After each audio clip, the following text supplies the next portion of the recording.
आणि आज आपण बोलणार आहोत एका वेगळ्या आणि मनाला भिडणाऱ्या पुस्तकाविषयी. पुस्तकाचं नाव आहे भुरा आणि लेखक आहेत शरद बाविस्कर. या पुस्तकाने खूप वाचकाची मने जिंकली आहेत आणि खरंच यातली कथा आपल्याला आयुष्याबद्दल नवं काहीतरी शिकवते. भुरा हे फक्त पात्र नाही तर तो समाजाचा आरसाच आहे. पुस्तकात भुरा नावाचा एक साधा, निरागस पण जीवनाने भिडवलेला माणूस आहे. त्याच्या नजरेतून आपल्याला समाज, गरिबी यातून त्याच्या जगण्याची जिद्द, माणसाचं खरं रूप दिसतं. लेखकाने भुरा या व्यक्तिरेखेच्या माध्यमातून वाचकाला खूप भावनिक आणि अनमोल संदेश दिला आहे आणि विचार करायला लावणारा प्रवास घडवला आहे.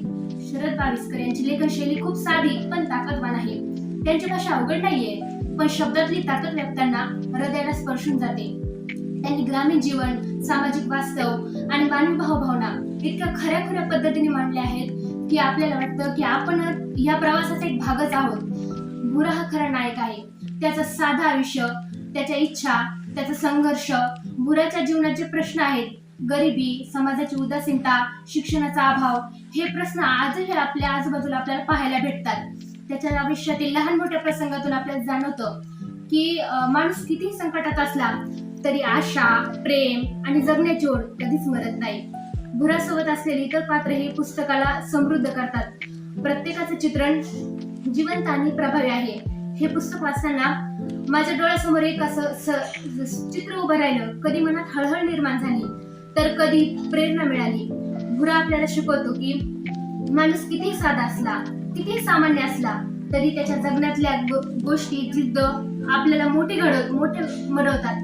या पुस्तकातील प्रत्येक प्रसंग आपल्या आजूबाजूला घडत आहे असं वाटतं की आजच्या पिढीने हे पुस्तक नक्की वाचलं पाहिजे. कारण हे फक्त साहित्य नाहीये तर एक अनुभव आहे.